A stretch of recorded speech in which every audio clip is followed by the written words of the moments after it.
चलो ठीक है। So good morning everyone, Ram Ram, नमस्ते, आदाब, सलाम, है ना? हाँ ना बेटा, ठीक है। चलो, सो कल हमारा जो सेशन चल रहा था, कल हमने थोड़ा सा क्या किया था कल? कैपेसिटेंस, है ना? कैपेसिटर और उसका प्रिंसिपल सिद्धांत हमने देखा था। आज हमारे पास है capacitance of a parallel plate capacitor. फिर हम कॉम्बिनेशन ऑफ कैपेसिटेंस करेंगे, कॉम्बिनेशन ऑफ कैपेसिटर्स। देन हम नेक्स्ट सेशन में कोशिश करेंगे कि हमारा capacitance with parallel plate capacitor with dielectric slab and conducting slab भी खत्म हो जाए, ठीक है। तो चलिए भैया, आज का जो टॉपिक है शुरू करते हैं। Capacitance of a parallel plate capacitor, capacitance of a parallel plate capacitor. देखो बेटा, कैपेसिटर कितने प्रकार के होते हैं? दो तीन टाइप के होते हैं कैपेसिटर। एक हमारे पास पैरेलल प्लेट कैपेसिटर, ये है, ये प्लेट ए और ये प्लेट बी। प्लेट ए को हम क्या करते हैं, विद पॉजिटिव पोटेंशियल कनेक्ट करते हैं बैटरी से, ताकि हमारे पास प्लेट ए पर क्या चार्ज, मैक्सिमम चार्ज हम स्टोर कर पाए, पॉजिटिव चार्ज स्टोर कर पाए, ठीक है। ऐसे ऐसे ऐसे। और प्लेट बी को क्या करते हैं, ग्राउंड करते हैं, ठीक है, ताकि प्लेट बी पर नेगेटिव चार्ज रहे और वो negative charge, maximum negative charge जो है इसके पॉजिटिव, प्लेट ए के पॉजिटिव चार्ज को एंगेज कर पाए, ठीक है। एंगेज कह देंगे, ठीक है। अब भाई इसमें फिर भी लॉस ऑफ फ्लक्स है। अब जितना फ्लक्स प्लेट ए का प्लेट बी के कांटेक्ट में आएगा, उतना ज्यादा एंगेजमेंट रहेगा चार्जेस का। लेकिन यहां पर फिर भी लॉस ऑफ फ्लक्स है। प्लेट ए इस तरफ भी फ्लक्स दे रहा है और इस तरफ भी फ्लक्स दे रहा है।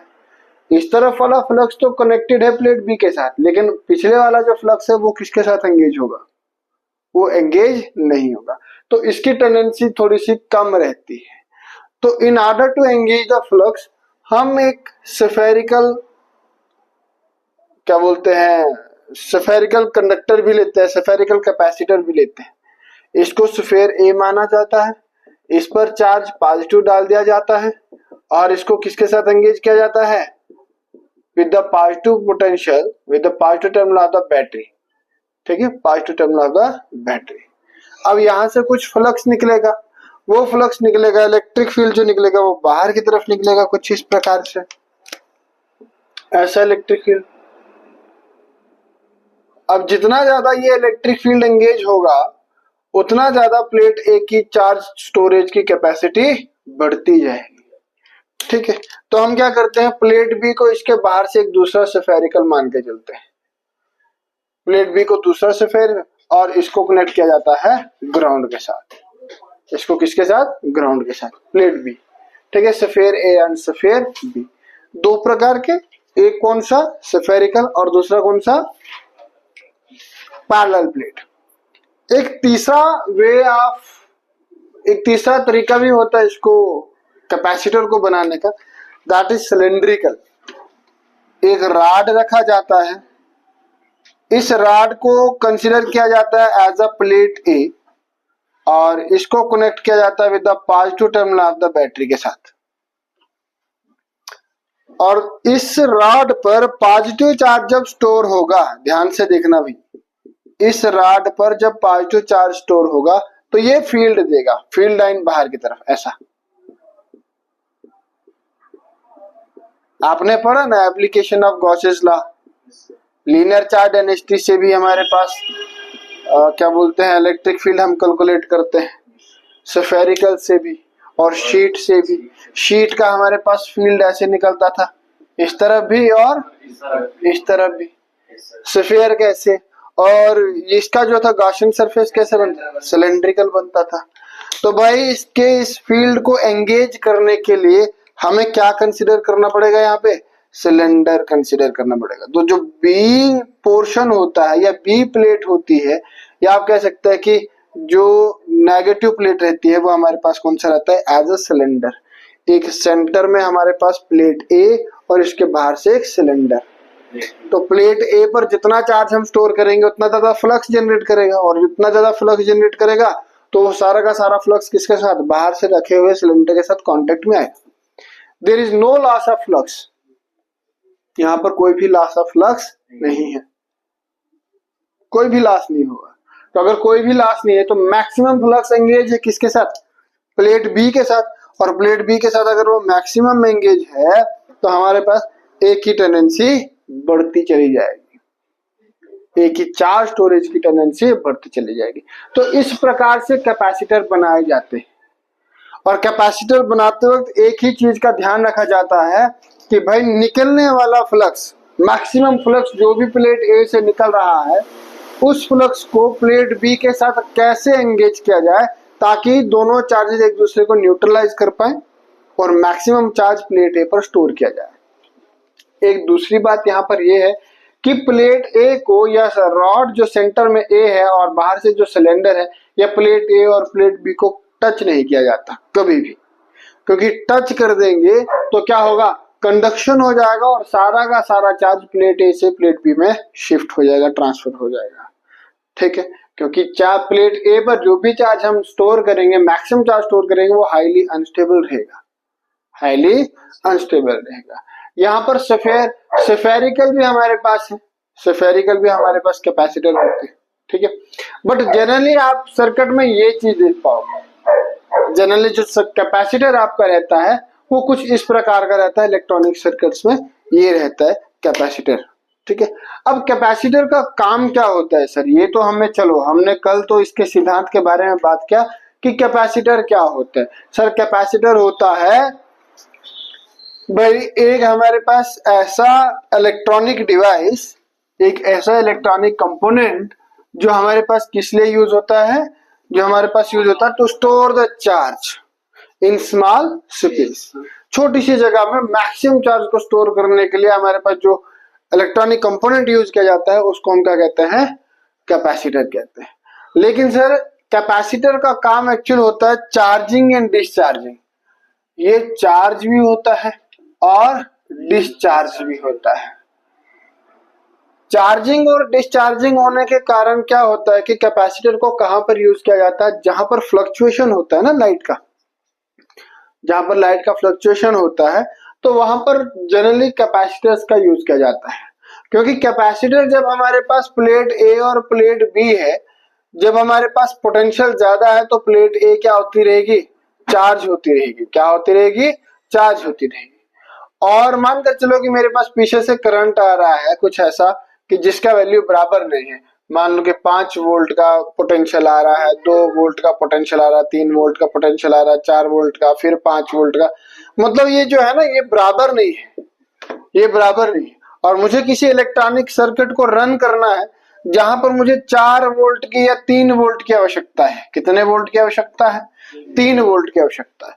तो भैया जब मैं यहाँ पर बीच में क्या यूज करता हूँ, कैपेसिटर यूज करता हूँ। क्या यूज करता हूँ, कैपेसिटर यूज करता हूँ। तो जब ये 5 वोल्ट इसको मिल रहा है तो ये क्या करेगा, 5 वोल्ट को 3 वोल्ट आगे दे देगा, 3 वोल्ट आगे दे देगा, बाकी 2 वोल्ट क्या करेगा, इसको चार्ज करेगा।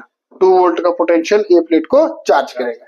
जब 2 वोल्ट का है तब ये 2 वोल्ट का चार्ज जो हुआ था ये क्या करेगा, 1 वोल्ट आगे देगा, 2 + 1 ये फिर से 3 वोल्ट रहेगा जब 2 वोल्ट पोटेंशियल आगे जाएगा। फिर ये क्या हुआ, 1 पे आ गया, अब इसका 1 है, अब ये 3 वोल्ट है तो आगे 3 वोल्ट रखता है तो 3 वोल्ट एज इट इज चला जाएगा।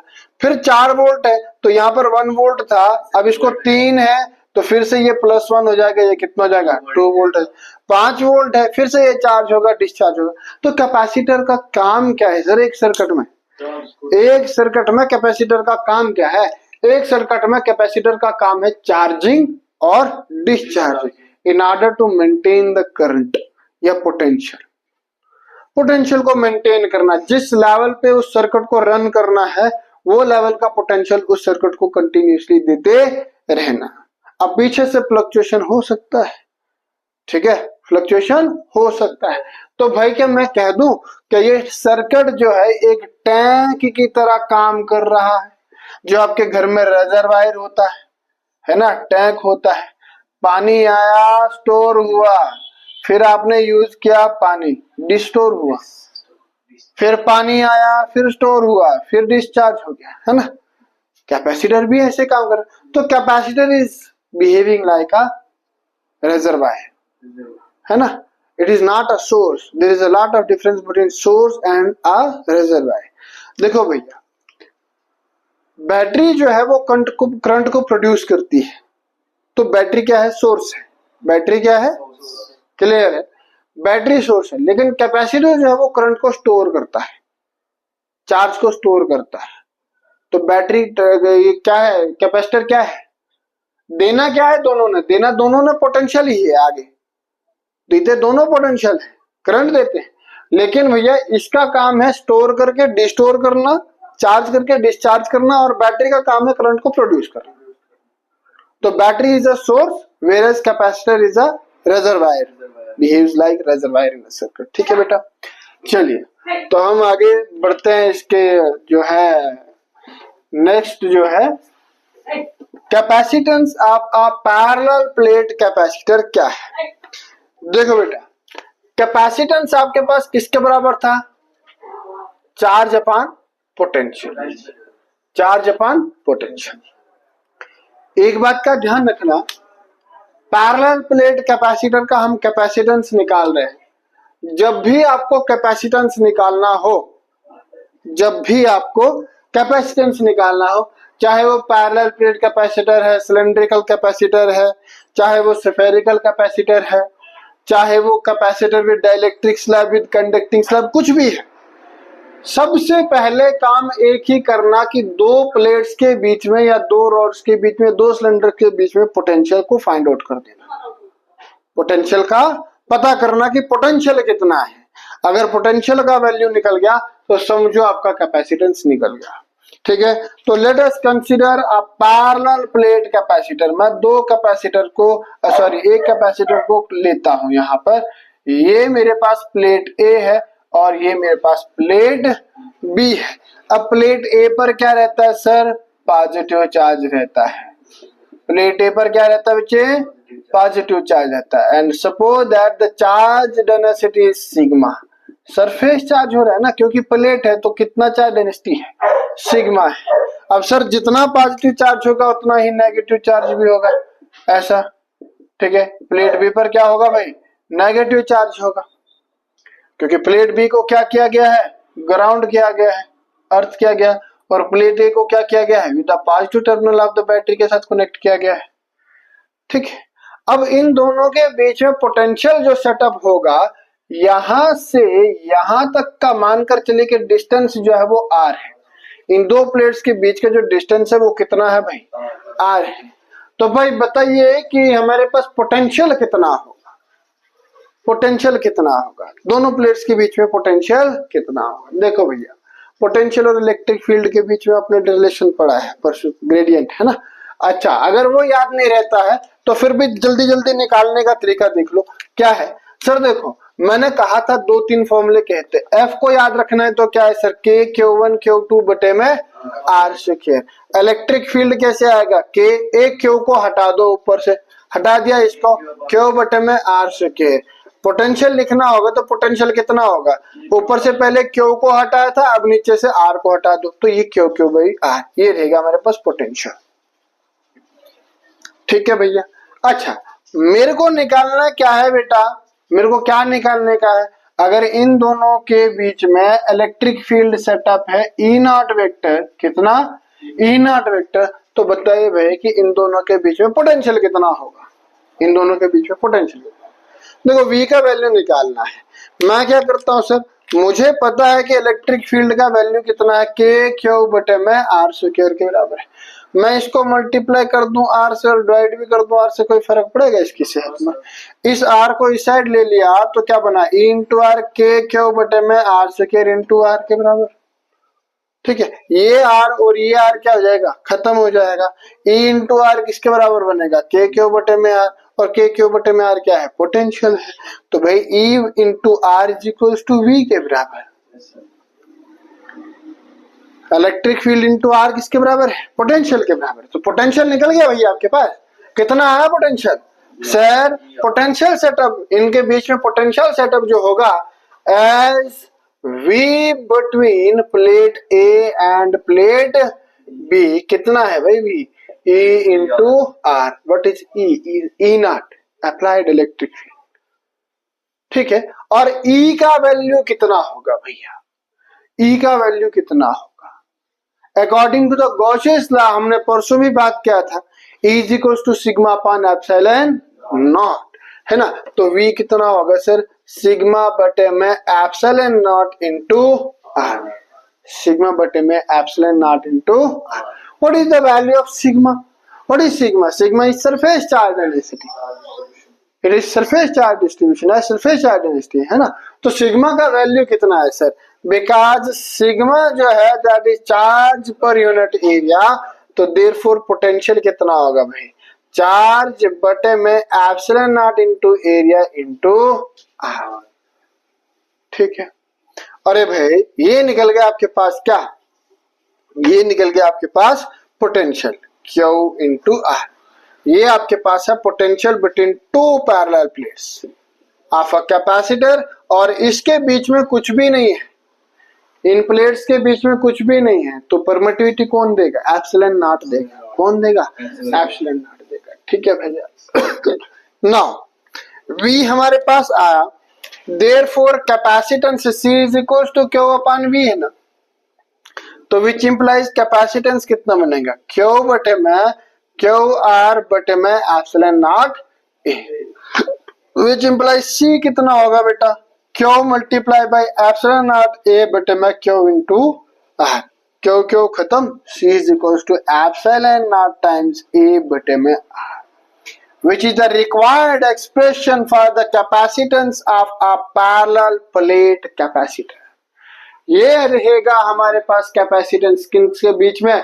दो पैरेलल प्लेट्स के बीच में, जबकि वो डिपेंड करेगा किस पर भैया? Area of the plates and the distance between the plates. एक चीज ध्यान रखिए कि कैपेसिटेंस यहाँ पर एप्सिलॉन नॉट क्या है? Permittivity of the free space है, वो तो कांस्टेंट रहेगा। यहाँ पर capacitance is directly proportional to area and capacitance is inversely proportional to the distance between them. कई सारी बुक्स में इसको D लिखा हुआ है, हम इसको R कंसीडर करके चल रहे हैं। क्या कंसीडर करके चल रहे हैं? R। भाई ये इक्वेशन सीधा सीधा बोलती है कि अगर एरिया ऑफ क्रॉस सेक्शन बढ़ता है या एरिया इसका प्लेट्स का बढ़ता है, जितना ज्यादा एरिया बढ़ेगा उतना ज्यादा कैपेसिटेंस भी बढ़ेगा, क्योंकि दोनों डायरेक्टली प्रोपोर्शनल में है। और भाई R जितना बढ़ेगा उतना कैपेसिटेंस घटेगा। R अगर इन दोनों के बीच का डिस्टेंस सबसे ज्यादा बहुत ज्यादा है तो कैपेसिटेंस उतना ज्यादा घटेगा। अब भाई इसको ध्यान दीजिए कि भाई ये ऐसा कैसे होगा। भाई देखिए, हमने इलेक्ट्रिक फील्ड का वैल्यू पढ़ा था, चार्ज से जितना ज्यादा दूरी पर हम चलते जाते हैं उतनी कम इलेक्ट्रिक फील्ड स्ट्रेंथ रहती है ना। जितना ज्यादा दूर हम चार्ज से जाएंगे तो इलेक्ट्रिक फील्ड, दादाजी के खेत की बाउंड्री पर हम चले जाएंगे तो खेत की बाउंड्री पर फील्ड कम लगता है, that is electric field strength. तो भैया चार्ज जितने क्लोज होगा किसके? प्लेट ए के, तो उतनी ज्यादा फोर्स ऑफ अट्रैक्शन होगी, और उतना ज्यादा चार्ज नलिफाई हो जाएगा, उतना ज्यादा उसका इफेक्ट कम हो जाएगा, तो प्लेट ए की कैपेसिटी उतनी ज्यादा बढ़ती चली जाएगी। अब प्लेट बी जितनी ज्यादा दूर होगा, रेडियस इतना ज्यादा होगा दोनों के बीच में, प्लेट बी जितना ज्यादा दूर होगा उतना कम एंगेज होगा कौन? चार्ज ए। प्लेट ए के ऊपर जितना ज्यादा चार्ज ए है वो उतना ज्यादा कम एंगेज होगा जितनी ज्यादा दूर प्लेट बी होगी, और जितना चार्ज कम एंगेज होगा उतनी कम टेंडेंसी रहेगी इसकी स्टोर करने की। ठीक है, तो भाई ये इक्वेशन कहती है कि कैपेसिटेंस को अगर बढ़ाना है कैपेसिटर की तो उसका साइज बड़ा कर दो, ए के साइज को बड़ा कर दो, और भाई जितना ज्यादा कैपेसिटेंस बढ़ाना है तो डिस्टेंस जितना कम हो सके इन दोनों प्लेट्स के बीच में उतना ज्यादा कम कर लो। दैट्स ऑल, यही इस क्वेश्चन के बारे में था। अब नेक्स्ट क्वेश्चन इसी सेक्शन में हम करेंगे, that is combination of capacitance. ठीक है, that is series combination and parallel combination. Series combination और पैरेलल कॉम्बिनेशन हमारे पास क्या है, चलो इसको नोट करिए। चलो ठीक है। So the next is